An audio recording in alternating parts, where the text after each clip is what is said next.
누가 그 일을 하겠습니까? 애국 장차관 한 사람이 그걸 지휘하고 있습니다. 한 사람의 힘이 그만큼 중요합니다. 핵심을 얘기하면 박민식 처장이 보훈처를 단순히 보훈 업무만 하는 차원을 떠나서 갈등으로 찢어지고 갈라진 대한민국을 정상화할 수 있는 일까지 떠맡고 있고 그 가능성을 보여주고 있다고 저는 그렇게 보고 있습니다. 박근혜 정부 시절 박승춘 처장이 그 역할을 하는 게 참 보기 좋았는데 또 한 명의 애국 장관이 등장한 것입니다. 아주 기분 좋은 일입니다. 그런데 그분이 뜻밖의 에드벌룬을 띄웠습니다. 이승만 기념관을 서울 요지에 세우자, 건립하자는 제안을 한 것입니다. 그래서 이게 단순한 아이디어가 아니고 기념관 설계와 건립 비용 등을 내년의 예산에 바로 반영하겠다라고 하는 일정까지 제시를 했습니다. 그걸 보훈처장 본인이 이 얘기를 꺼냈습니다. 이거 대단한 사건입니다. 우선 박 처장의 사진을 보도록 하겠습니다. 자, 사진을 보시면 이게 얼마 전에 서울 종로구 이화장에서 열렸던 이승만 탄생 148주년 기념식에서 축사를 하는 모습입니다. 그런 그가 이번에 했던 이승만 기념관을 서울의 요지에 짓자고 하는 제안은 이게 어마어마한 얘기라고 저는 받아들입니다. 평가를 높여야 합니다. 건국 대통령 기념관을 지어서 그 건국 대통령 이승만 박사의 공과 과를 국민들이 객관적으로 판단할 수 있게 만들어 주자, 뭐 이런 얘기입니다. 아무리 생각해도 가슴이 뛰는 제안이라고 저는 봅니다. 사실 이승만 기념관의 건립은 자유파의 소원 중에 소원이었습니다. 모든 사람들이 왜 이게 제도권에서 수렴이 안 되는가를 묻고 또 물었습니다. 사실 생각해보면 오늘날 대한민국의 비극이란 뭐냐? 이승만이라고 하는 건국 대통령을 제대로 평가하지 않고 땅속에 처박아 놓은 그게 바로 이 나라의 비극으로 연결됐다라고 저는 봅니다. 바로 그것 때문에 이 나라는 지금도 끊임없이 혼란에 혼란으로 이어지는 연속입니다. 주사파가 끊임없이 대한민국을 쥐고 흔들고 있는 구조입니다. 사실 서울하고도 광화문을 우리가 한번 들여다보겠습니다. 광화문이 지금 온통 조선시대 인물들로 점령이 되어 있습니다. 세종대왕상 떡 버티고 있는 그 상이 그렇고 이순신 장군 상도 마찬가지입니다. 광화문 대한민국을 상징하는 거리를 아무리 둘러봐도 70년 전에 건국했던 이 나라를 상징하는 시설물은 어디 한 군데 없습니다. 미 대사관 바로 옆자리 바라보면서 왼편에 문체부 옛날 문체부 자리에 있던 대한민국 현대사 박물관이 있지만 그게 존재가 유야무야한 것도 사실입니다. 이거 정말 간단한 문제가 아닙니다. 대한민국이 서울에 어디에 있는 거냐? 없습니다. 대한민국의 정체성 위기를 보여주는 게 바로 그 대목입니다. 그런 이 나라의 건국 대통령 기념관을 제대로 짓자. 그래서 이 나라를 궁극적으로 정상화하자는 제안이 바로 이번에 박민식 처장이 했던 제안이라고 봅니다. 즉 기념관 하나가 문제가 아니고 대한민국의 정체성 문제를 바로잡아 보겠다는 의지로 저는 높이 평가를 하는 것입니다. 물론 박 처장이 이 제안을 하고 나오자 좌빨들이 지금 반발을 하고 있습니다. 그런데 다행인 거는 생각보다 그렇게 시끄럽지는 않다고 저는 봅니다. 그리고 좌빨들한테 미안하지만 버스는 이미 출발했습니다. 무슨 얘기냐? 보훈처는 서울시와 함께 기념관 부지 선정 등을 위한 사전조사에 이미 착수했다. 그게 현실입니다. 자, 이미 실무적인 차원으로 막 움직이고 있다. 막연하게 하자는 에드벌룬을 떠났다. 그 이상의 중차대학의 진도가 나가고 있다 하는 점인데 제가 확인한 결과 문제가 하나 있습니다. 마땅한 땅이 없는 것입니다. 마땅한 부지가 없습니다. 자, 현재 보훈처에서 검토 중인 곳들이 바로 그런 건데 우선 면적이 크지 않습니다. 현재 검토 중인 후보지는 5곳, 6곳이 되는데 종로구 이화장 그거 정말 작습니다. 그다음에 역시 종로구에 있는 그 옛날 배제학당, 배제학교 그 터도 확장성이 없습니다. 굉장히 좁습니다. 배제학교 건물 하나가 달랑 있고 녹지가 주변에 조금 있는 그런 구조입니다. 여기다 이승만 기념관을 세운다? 검토하는 것 자체가 우습습니다.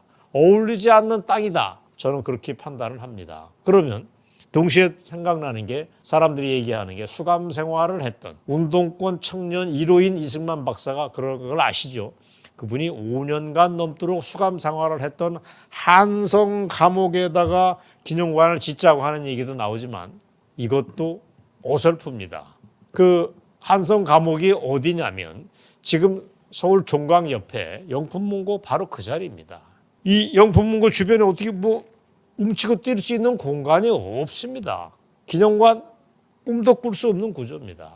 물론 종각 바로 옆이니까 교통이 좋다, 접근성이 좋다는 건 분명하지만 아무리 주변을 둘러봐도 뭔가 건물을 세울 수 있는 여지는 없다라고 볼 수밖에 없습니다. 그래서 사실 제가 이 문제에 대해서 전부터 관심이 있어서 지난해 말부터 손병두 호암재단 이사장한테 전화를 하면서 이런 문제를 여쭤봤습니다. 그랬더니 당신께서는 별도로 대통령실 인근, 용산에 있는 대통령실 인근의 땅을 검토해 볼 수 있다는 얘기를 저한테 했습니다. 손병두 이사장은 이분이 사이버 이승만 박사 기념관을 만들고 이걸 막 홍보하는데 굉장히 열정적인 분입니다. 저는 용산이 매력이 나름 있다고 봅니다. 우선 터가 높습니다. 접근성이 이렇게 떨어지는 건 아닙니다. 물론 서울 도심보단 떨어지겠지만.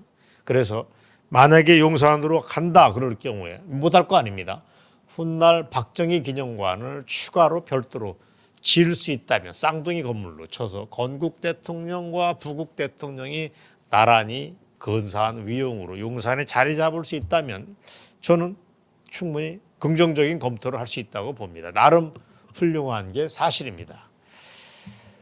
자, 그러나 제 의견을 지금부터 말씀드리겠습니다. 지금까지 이승만 기념관의 부지를 찾는 노력은 너무 고식적이었다, 소극적이었다고 저는 봅니다. 도대체 건국 대통령, 다름 아닌 건국 대통령 기념관이라면 그 위용에 걸맞는 새로운 발상으로 새로운 부지를 찾아야 되는데 그러지 못했다고 저는 봅니다. 그래서 차제에 시야를 넓히자, 차원을 확장하자. 그래서 대한민국의 초석을 새로 세운다는 자세로 근본적으로 조금 더 공격적으로 적극적으로 검토해야 된다는 제안을 이 자리에서 하겠습니다. 그리고 이런 발상을 하면 답이 하나 보인다. 그 명당 자리를 여러분들에게 소개시켜 드리는 게 오늘 방송의 핵심입니다. 자, 제가 오늘 여러분들에게 던질 제안은 최선의 공간, 서울 도심 빌딩 숲에 광활하게 펼쳐져 있는 명당 자리 하나를 소개하려고 합니다. 그게 어디냐? 여러분, 어디냐 궁금하실 겁니다. 여러분, 가까운 데 있습니다. 서울 종로 송현동 땅입니다. 송현동 부지. 이게 저는 지금 서울의 금싸라기 땅, 마지막 금싸라기 땅의 하나라고 봅니다. 37,000평방미터입니다. 그러니까 평수로 따지면 1만 평이 넘는 공간입니다. 자, 이 송현동 부지를 제가 소개를 하겠습니다. 누구나 얘기하듯이 서울 도심에 있는 마지막 금싸라기 땅인데 이게 왜 그러냐? 좌우로 광화문과 경복궁을 끼고 있습니다. 그리고 인사동 입구로 가는 길에 중간에 딱 버티고 있습니다. 제가 이따 사진을 보여드리겠지만 이곳은 4년 뒤에, 그러니까 2027년에 개관하기로 한 이건희 컬렉션이 들어서기로 한 그 예정된 공간입니다. 현재 뭘 하고 있냐? 설계 작업이 진행 중에 있습니다.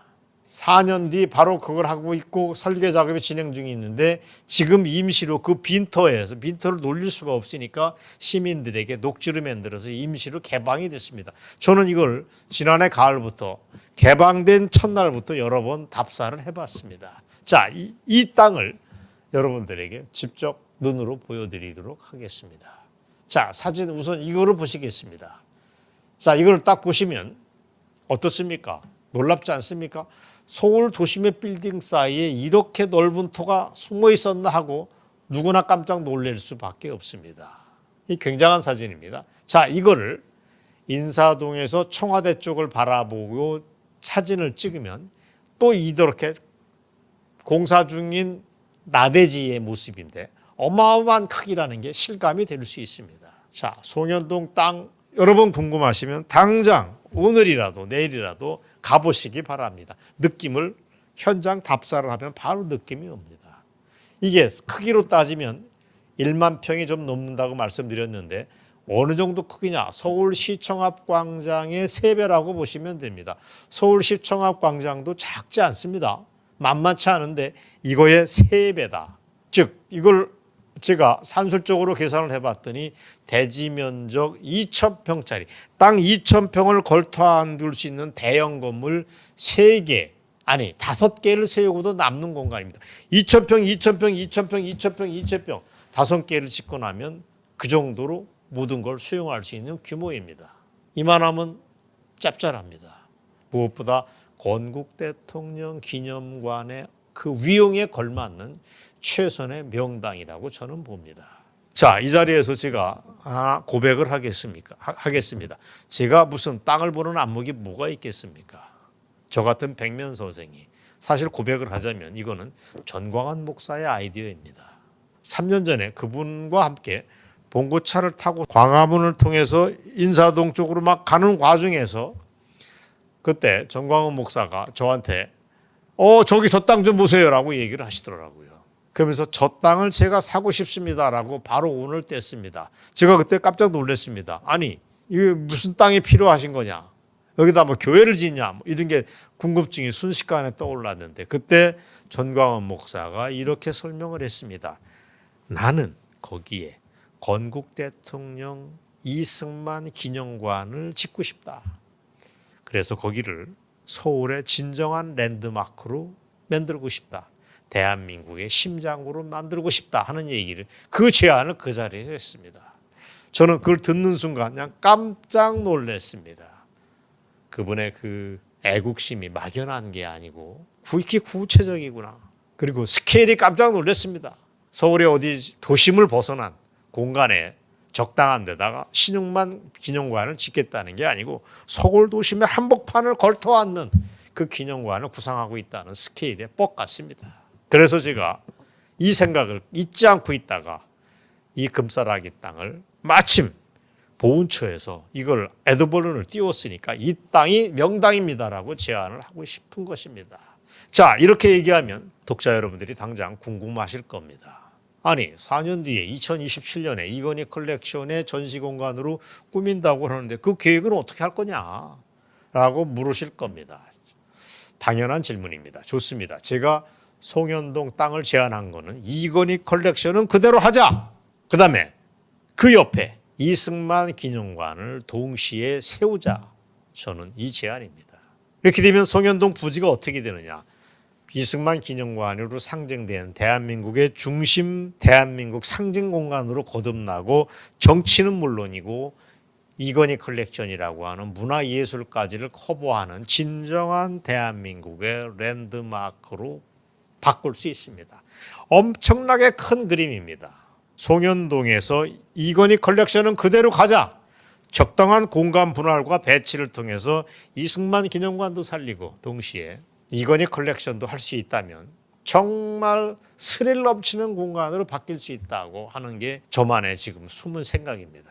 실제로 송현동은 아까 말씀드린 대로 서울시청의 3배 정도라서 이건희 컬렉션도 수용하고 이승만 기념관도 세우기에 아무런 문제가 없다. 또 다른 거 플러스 알파도 수용할 수 있다고 저는 봅니다. 뭐 공간이 좀 작다 그러면 송현동 부지 뒤편 그쪽을 땅 민가를 적절히 사들이면 이것도 가능한 일이라고 저는 생각을 합니다. 어쨌든 그렇게 이승만 기념관하고 이건희 컬렉션을 동시에 수용할 수 있다면 대한민국의 진정한 심장부로 저는 씌울 수 있다고 봅니다. 그리고 이거는 막연한 구상이 아닙니다. 근본적으로 좋은 측면이 있습니다. 이 땅의 주인이 서울시입니다. 그래서 복잡한 소유권 변경 등의 절차를 생략하고 진행을 할 수 있다. 국민적 합의가 있고 이걸 대통령이 결심만 할 수 있다면 만사 오케이 하는 방향으로 우르르 내다름질 칠 수 있다는 게 이 땅의 공간입니다. 물론 이렇게 하기 위해서는 몇 사람의 아이디어로 반짝 아이디어로 끝나면 안 되고 국민적 협조를 구하고 하는 절차, 공청회 뭐 이런 게 여러 번 저는 진행돼야 한다고 봅니다. 그러나 이게 결코 쉬워서 제안한 건 아닙니다. 엄청 어려운 일입니다. 아마 좌빨들이 반대를 무릅쓰고 와장창 진행을 해야겠지만 어쩌면 한일 관계를 정상화하는 것보다 차라리 쉬울 수 있다고 저는 생각합니다. 누가 말리겠습니까? 건국 대통령 이승만 기념관을 짓겠다는데 반대할 친구들은 그저 주사파 빨갱이에 불과합니다. 가차없이 설득하고 끌어안을 건 끌어안으면서 밀어붙이면 됩니다. 자, 이쯤에서 한번 제가 지금 오늘 해서 한 방송을 정리해 보겠습니다. 송현동 그 넓은 땅에, 그 금싸라기 땅에 바로 옆에 경복궁이 있고 인사동이 있고 뒤로 가면 옛날 청와대가 있고 그리고 국립현대미술관 서울관이 또 뒤에 있어서 그 공간 자체가 품위가 높습니다. 그곳에 이승만 기념관이 들어서고 이건희 컬렉션이 들어설 경우 저는 서울의 표정이 바뀌게 될 것이라고 봅니다. 오세훈 시장, 제가 한 얘기 충분히 유념해 주시기 바랍니다. 오세훈 시장은 이것만 잘할 수 있다면 대권까지 꿈꿀 수 있다고 저는 생각을 합니다. 송현동은 문화에서 정치를 커버하는 명소 중에 명소로 탈바꿈할 것입니다. 아까 말씀드린 광화문이 정말 조선시대 인물로만 채워져 있어서 대한민국의 국가 정체성을 확보하지 못하고 있는 취약점을 안고 있지 않습니까? 이거를 문제는 누가 공격적으로 지금 세종 동상 그다음에 이승만 동상도 다 밀어버리고 딴 데로 이전하고 그 자리에다가 이승만 관련 동상도 세우고 이렇게 하자라고 할 경우 명분은 저는 공감을 합니다. 하지만 엄청난 정치사회적 갈등과 논란을 피할 수가 없습니다. 그렇다면 광화문을 그대로 두자. 건드리지 말자. 바로 거기서 엎어지면 바로 코 닿는 바로 그 공간에 송현동이 있고 이거를 정말 근사하게 꾸밀 수 있다면 사회적인 논란을 갈등을 최소화하면서도 정말 서울의 표정을 바꾸고 오세훈의 대권의 꿈도 키우고 윤석열 정부의 최대치적으로 평가받을 수 있다라고 저는 보는 것입니다. 실로 어마어마한 일입니다. 다만 사람들이 발상이 아직 거기에 못 미쳐서 안타까울 뿐입니다. 자, 방송 말미에 제가 굿뉴스 하나를 전하겠습니다. 이거는 이미 저만의 아이디어이기도 하고 원 아이디어를 낸 분은 정광훈 목사지만 이거는 이미 이 윤석열 정부의 요로에 용산에 등등에 그다음에 보훈처에 요로에 다 전달이 된 상태입니다. 이분들이 이미 전달이 됐고 어떤 방식으로든지 그분들이 의사결정에 완오부됨으로 송현동 땅을 열심히 검토하고 있다고 저는 알고 있습니다. 이게 어떻게 해서 가능했냐? 나중에 이름을 밝히겠지만 정말 애국자분들이 두루 움직인 결과로 지난 며칠 사이에 급속적으로 일이 추진됐다는 걸 일단 귀띔만 해드리겠습니다. 그래서 송현동 부지 문제는 이미 검토 중에 있다. 막연한 얘기가 아니다는 걸 오늘 여러분들에게 말씀드리면서 오늘 방송을 일단 마무리 짓겠습니다. 정말 반복해서 강조하겠습니다. 송현동 부지가 탈바꿈한다면 이게 진행된다면 저한테 또 다른 아이디어가 있습니다. 귀띔만 해드릴까요? 이걸 할까 말까 제가 지금 갈등 중인데 거기다 이승만 기념관, 이건희 컬렉션만 수용하지 말고 이승만 기념관하고 박정희 기념관을 건국 대통령과 부국 대통령의 쌍둥이 타워를 꾸미면 어떠냐. 건국 대통령과 부국 대통령이 나란히 서 있는 그 아름다운 장면을 정말 송현동에서 우리가 연출할 수 있다면 대한민국 갈등은 앞으로 다 없어진다고 저는 봅니다. 요거는 앞으로 일이 더 진행이 되는 상황에 봐서 그때그때 말씀을 드리겠습니다. 오늘 방송 여기까지입니다. 가슴 뛰는 얘기를 여러분들에게 말씀드렸습니다. 오늘 방송 여기까지입니다. 감사합니다.